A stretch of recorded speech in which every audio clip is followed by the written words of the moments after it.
আল্লাহর হাবিবের রওজা শরীফ দেখে আমি সহ্য করতে পারি না রে আবু বকর, বিদায় দাও, আমি চলে যাব। চলে গেলেন নবীর পাগল।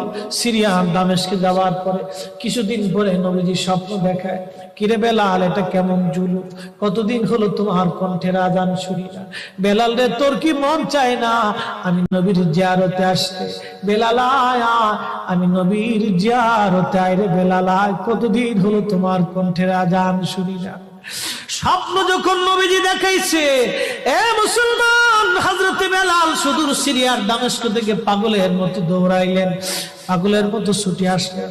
যখন মদিনাতে আসলেন তখন তাহাজ্জুদের সময় চলতেছিল। তাহাজ্জুদের সময় চলার সময় হযরত বেলাল রাদিয়াল্লাহু আনহু কাঠের জালি দিয়ে তখন রওজা শরীফ ঘিরে রাখা ছিল। ওই জালির পাশে বসে বসে জালির সঙ্গে মাথা ঠেকাইয়া নবীর পাগল বসে বসে গুনগুন গুনগুন করে কাঁদে আর বলে,